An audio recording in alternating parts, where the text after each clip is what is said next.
It's Betty time, and welcome to episode 2 of Betty Has the Time. And I already want to quit. I am already a little overwhelmed by all the pressure that I put on myself to post once a week, which does not seem like a lot, but I didn't really consider two factors. Actually, let me start with some housekeeping. Miss Gigi has a TREAT, and you may hear it. And the second thing is I still haven't figured out the microphone, so we're still just doing this with an iPhone, and hopefully that's not a big deal. If you would prefer her BARKING, just let me know and I can have that arranged. Anyway, I want to quit because I'm tired. That's pretty much the only excuse. It turns out Betty has the time, but all she wants to do with it is waste it. And I don't like having that mentality, and I can't really tell if it's like a seasonal depression situation. Like, am I just sad? Or is this something that I cannot sustain for a year, even though it isn't that hard to do? Maybe I'm just saying this because it's been a pretty long, hard week. Today is Sunday, and another thing I realized is I cannot pre-record these podcasts whenever I have the time. I have to do it on Sunday because I'm posting on Monday, and the whole point is to test a habit for 7 days. I don't know if this is fact or if I'm just spewing lies on the internet, but allegedly it takes 21 days to create a habit, and I know giving it 7 days isn't really going to give me the best results, but I do think it will give me enough information to find out if it's truly something I want to continue with, to maybe make it a long-term habit, or if it's something that just like doesn't fit into my lifestyle. This week I tried journaling my gratitude, and I do have quite a few thoughts on this. If I'm gonna be honest and do this right, I have to tell you, I failed the first week. I failed the first challenge. It's so embarrassing to admit, but I forgot to journal on Friday. I don't know what came over me, but actually I know exactly what came over me because I had a final exam for a course that I've been taking since September on Friday, and I was very stressed out about it. I had been studying all week, and I hate being tested. I hate exams. So I was extremely anxious all week, and especially Friday, and that's why I forgot. And then the exam itself was very chaotic, I guess, and just not an ideal situation. So I have no idea how I did on it. Please don't ask because I don't know, and I don't want to tell you yes, I passed or no, because I don't even want to look. I don't even want to look. Also, today is Sunday, and the baddies and I went out last night to our favorite bar on King West, and I was up way past my bedtime, so I slept in until about 1:30 in the afternoon today. So I did not journal before noon today as well, but I did still do it when I woke up. I'm going to count that, and I'm only going to say Friday was my fail. And also on Saturday, that's when I realized I had forgotten Friday. I did double the amount of things that I'm grateful for. So I did 10 on Saturday. So the collection is still full. I just technically skipped a day, which kind of defeats the purpose anyway. But that's okay, because I really liked saying what I was grateful for every day. I thought it might be kind of boring, if I'm being honest. And now, without further ado, here are 35 things that I am grateful for, or I have been grateful for over the past week. And please do not look that deeply into the order, because that's just the way my brain was working these days, and I hope nobody gets offended, but if you do, I'm so sorry, and let's talk it out, because Gigi is my number one. Should I elaborate on these? I did start elaborating the first day, like on Monday, and then I realized this list is literally for me, and I know what I'm grateful for, and I know why I'm grateful for it, so I didn't really feel like I needed to. But Gigi's my number one. I wanted her for so long. She's nothing like what I wanted, if I'm being honest. I've said that a million times. Like, she is not the dog that I requested from the universe. However, she's the dog that I needed, and I have never loved anything more. Like, I could cry thinking about how much I love her. So she is my number one, no matter how much she annoys the heck out of me.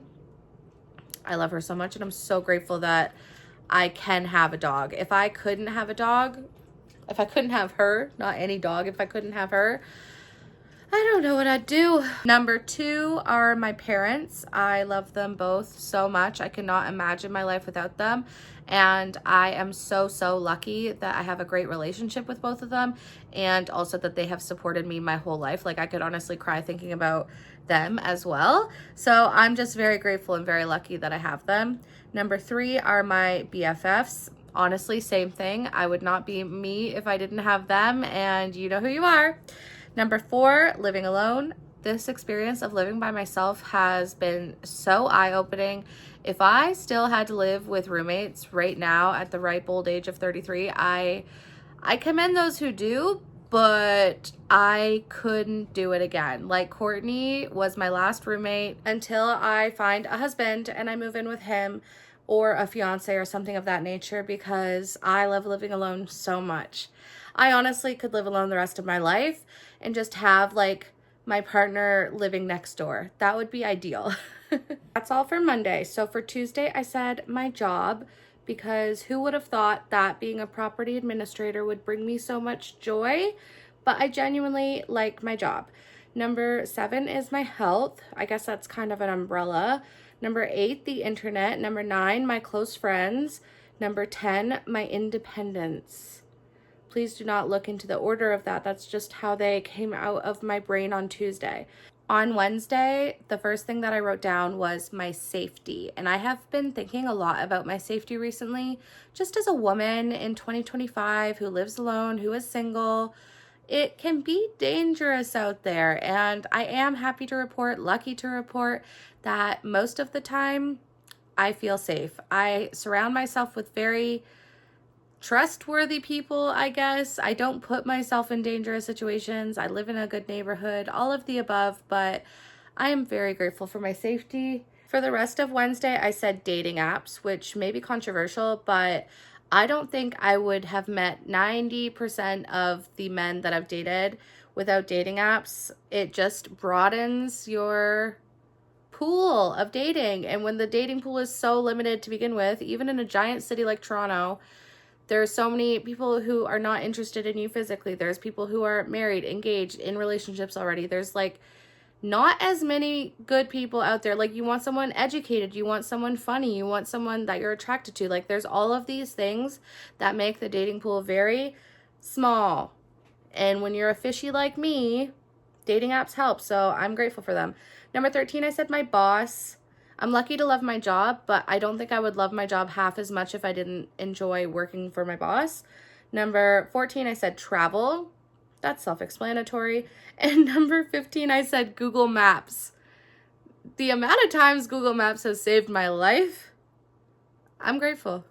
On Thursday, the first thing I thought of was free healthcare. If you didn't know, I live in Canada, and I'm very grateful for that, even though I don't really use it that much because of number 7. I'm very grateful for my health. Like, I haven't had that many bad things happen where I needed free healthcare, but knowing it's there really gives me some peace of mind.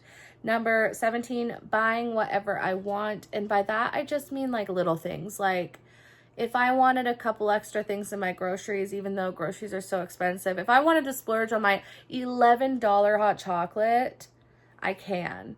Whether I do that a lot? No, I wouldn't do that a lot, but it's a splurge. I can buy whatever I want. I am an adult. Number 18 is dressing how I want. I have nobody to tell me how to dress. I get to fully decide how I want to dress, how I want to be perceived by the world, and I am grateful for that. Number 19, I said entertainment, meaning like movies, TV shows, vlogs, like anything I can watch or like take in, even books.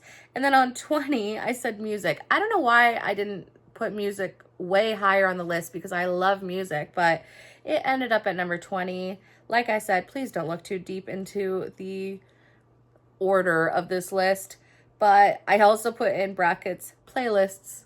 I don't know what I was thinking, but I was like, I love music, but like, let me shout out playlists real quick.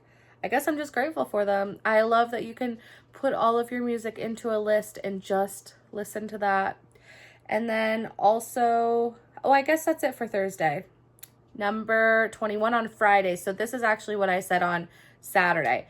Podcasts, sunshine, thrift stores, iced beverages, and social media. That's where my mind was at. And then my actual Saturday, I chose My Memories, Kind Strangers, Four Seasons, having Four Seasons, not the hotel. I mean like spring, summer, winter, fall. I said feeling and being lucky. I think that's an underrated thing to be grateful for because luck makes you feel on top of the world. Even if you are not lucky, if you feel lucky, it's just an unmatched feeling.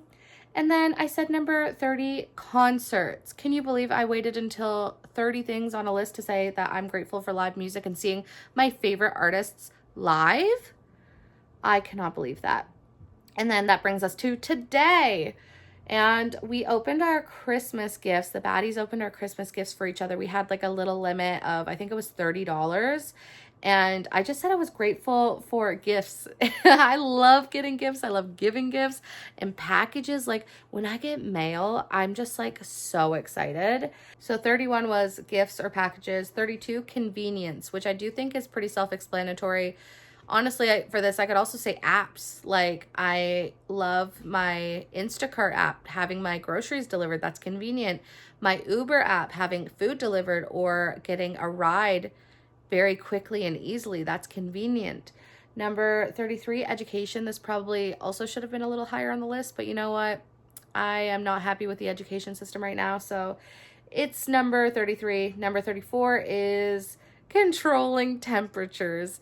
I had my landlord stop by yesterday because I was freezing during my final exam. It was online here, and I wasn't able to be close to my space heater for stupid reasons, but I was just so cold. I was literally chattering. My teeth were like chattering.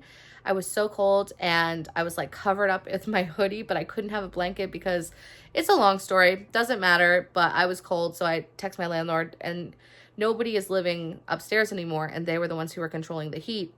So I had nobody to text to be like, hey, can you turn up the heat? So he connected his phone, and now I can just like text him and be like, hey, do you mind turning up the heat? However, he did change the temperatures, like the schedule or something. And so far that has been working. I have not been cold since he did that. And I'm sure my bill will be a lot higher in the next upcoming months, but it will be worth it for warmth. And I also feel the same way about like air conditioning. Luckily, I live in a basement, so it's pretty cold anyway, or pretty cool. But if I didn't have air conditioning or like a cool environment in the summer, for example, that is torture. And then last but certainly not least, I said number 35, I'm grateful that love exists.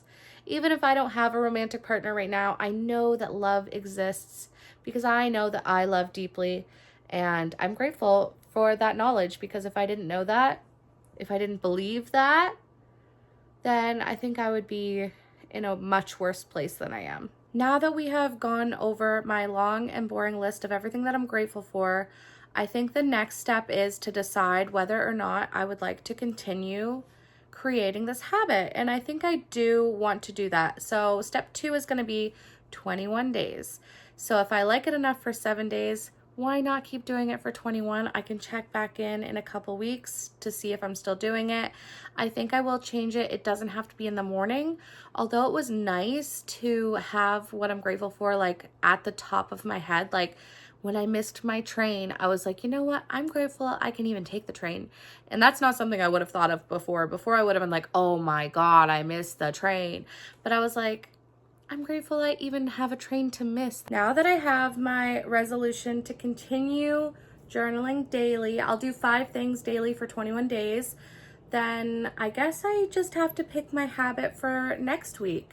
And I do feel like I kind of copped out on making journaling my first habit to try. Even though I failed, it was probably one of the easiest choices I could have made. So I want to make it a little bit harder than that for week 2, but also I don't think I'm in the mindset to do anything that will take an extreme amount of effort. Like some of the ones on my list, I would really mentally have to be prepared for, especially more in advance than the night before. So I think for this week upcoming, I'm gonna say tech free for 1 hour before bed. So I usually go to bed at 11. So at 10 p.m. for the next week, I will be tech free. No phones, no laptops, no TV, nothing.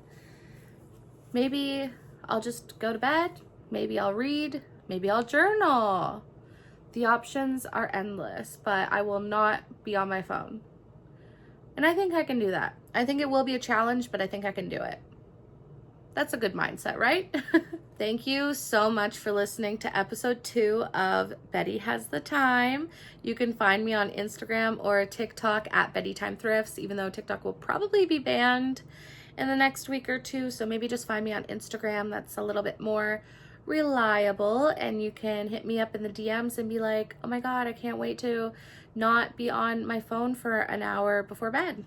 And we can do that together. We can climb that mountain together, metaphorically, not physically, because there's no way I will be climbing any mountains anytime soon. I need to get back into shape. I say that as if I was ever in shape, but anyway, that's a story for another day. I will see you next Monday. Betty buys.